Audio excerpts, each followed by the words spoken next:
Hey guys, today's video is going to be an eagle. It's going to be an eagle carving. It's a donation for a family well deserving of it for some medical bills. So um, it's going to be pretty awesome. It's going to be an eagle perched on top of a log or a stump. So I'll talk a little bit about the tools I use, the process. It's going to be kind of a quick carve because uh, it's benefits only in a few days, so I got a late start. It's crazy hot, so but stay tuned. Like and subscribe if you like what you're seeing, and I'm going to try to do a lot more, so thank you. Look at all my chainsaw.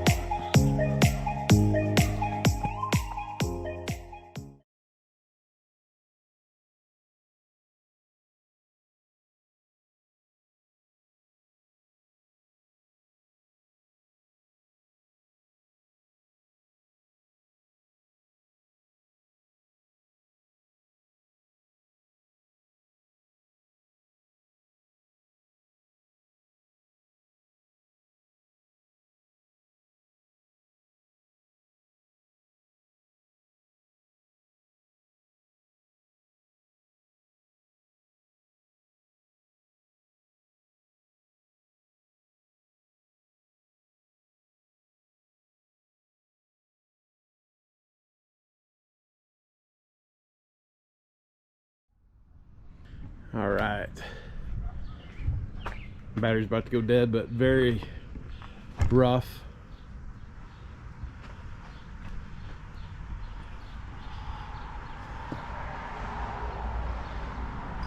Some rocks at the bottom, perched on a little stump. So let them dry out tonight, rest of tonight, a little bit of tomorrow, and then tomorrow I'll detail it out. Thanks for watching. Stay tuned, a lot more.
All right, guys, this is really roughed out head of the eagle. I did put some black dots kind of where the eyes are generally going to go, and a few small black lines where the beak transition to the face would be. I'm going to use a an eye tool from Manpa, M-A-N-P-A. They make a lot of cool carving tools. But it's an eye tool. It's a hollowed out steel bit. I've got like 8 different sizes. So eagle's eyeball to its skull is generally fairly large. So his eyeball is going to be about the size of a quarter. So I'm going to try to record this so you can see it. I'm up on a scaffolding underneath a tent, so it's kind of difficult, but we'll give it a shot and see how it goes.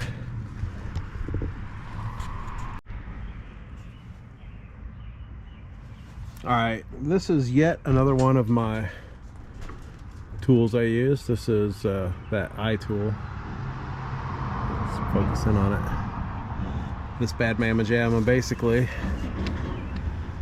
I will start it here and just kind of let it burn. It superheats the wood through friction, and from there it'll create a lot of smoke, but I'll get a perfectly round eye. I'll get it the direction I want it looking, which is pretty much straightforward. A little bit of side action. So I'm gonna just let this record regular. So I apologize for the noise.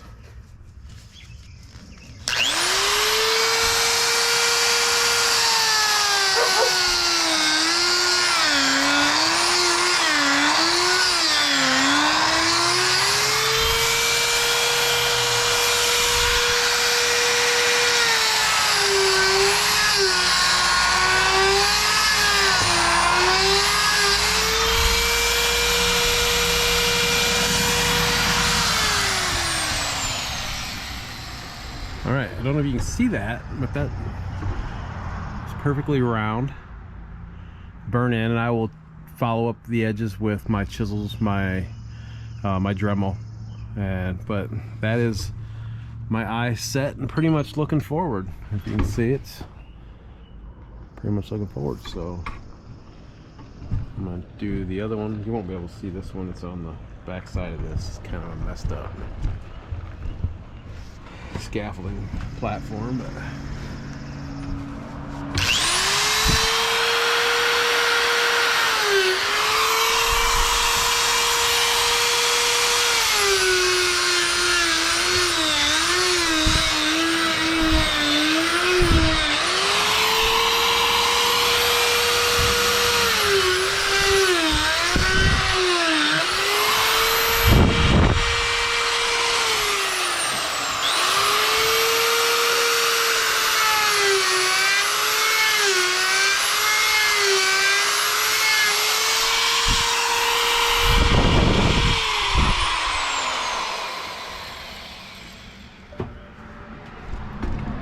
there we go.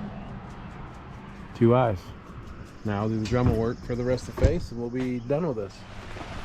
Freaking crappy ass raining today. My camera's has been fogging up. But I want to kind of show you what's going on.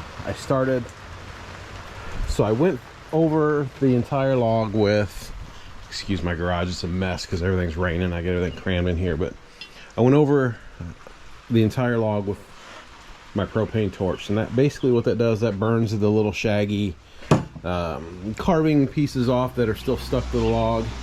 Once I've got that done, I go over it with a bristle brush just to knock all the little ash and fibers away.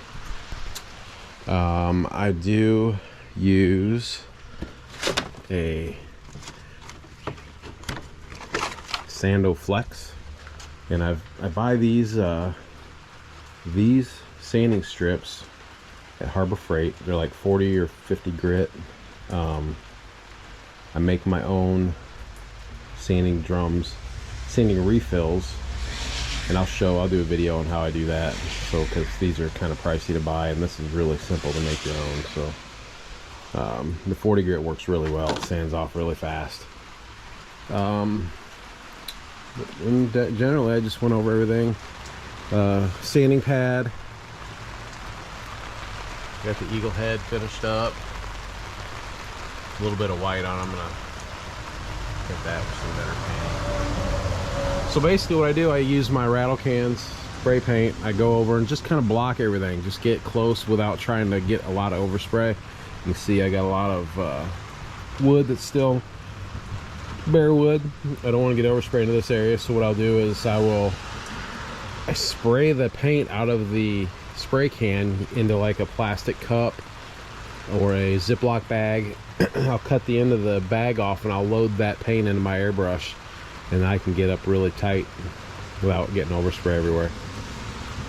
So this is just the first coat. There will be multiple coats and colors to try to make this as realistic as possible, but I apologize, my camera was fogging up, so I didn't get very good video. I'm not going to even include it because we can't even see anything of the finished work, but it's just angle grinders.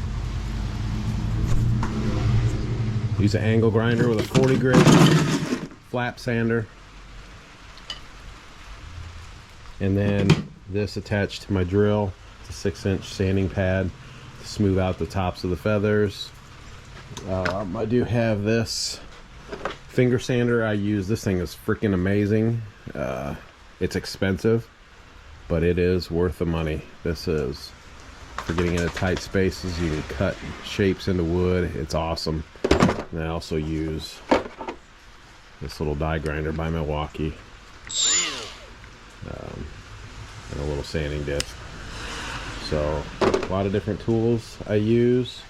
The detail around the beak and the eyes, I use, you can see that, saber tooth bits, a little quarter flame with my flexible shaft, so it's a little easier to maneuver. I use that for getting underneath the toenails, the claws, whatever.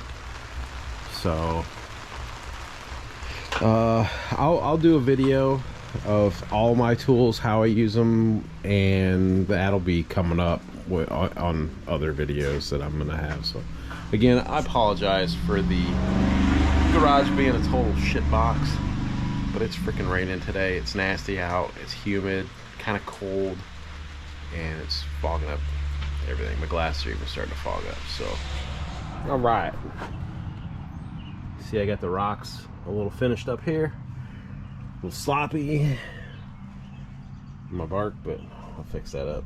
I'm ready to finish it. So finish the bark. So I'll show you how I do the rocks to make them look like they do. Get some of the stuff out of the way here. So I use just like a flat gray, a granite or darker gray, dark color, and then I use paintbrush with a little bit of an exterior acrylic enamel paint. I mean, very little bit when I start.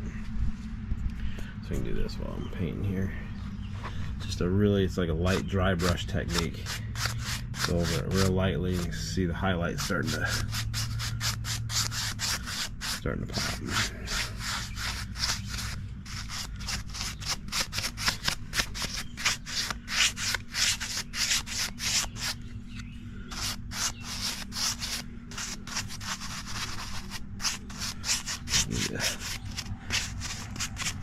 Give it that rock look.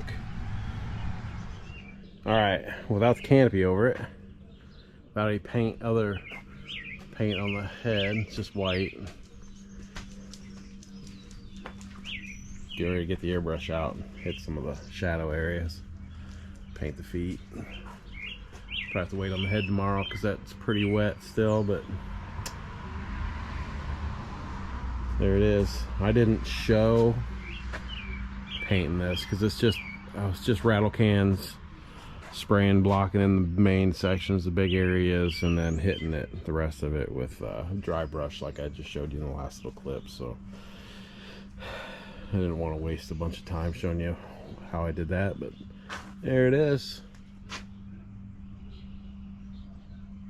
Stay tuned for the rest. I'll get the airbrush out. I'm gonna hit like the dark areas with some flat black. just to pull or to punch the deep recessed areas back even further. A little more contrast. So around the toes, claws. And then tomorrow probably I'll finish the head up, detail out the head. Hit this bare wood with some Cabot's Australian timber oil, and probably some clear acrylic sealer for the rest of this. I don't think it needs it. I'm gonna put it on there anyways. Just I don't know who this is going to or where they're gonna end up keeping it, so I want to make sure it's as protected as possible. So stay tuned. All right, it is finally finished. It's actually loaded on the trailer, getting ready to go to a benefit I'm donating it to. But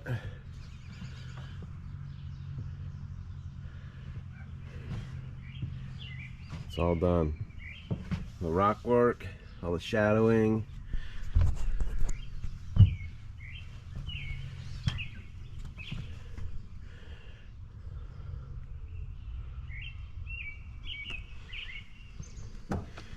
Would have loved to spend some more time on this and really detailed it out, but it's a short notice thing, so it is what it is. Got my little logo down there. So this is it. Thanks for watching this video, and there will be more coming. I'm not sure what my next carving is going to be, but it'll be cool. So thanks for watching. Stay tuned. Like and subscribe. Please like and subscribe. Thanks, guys.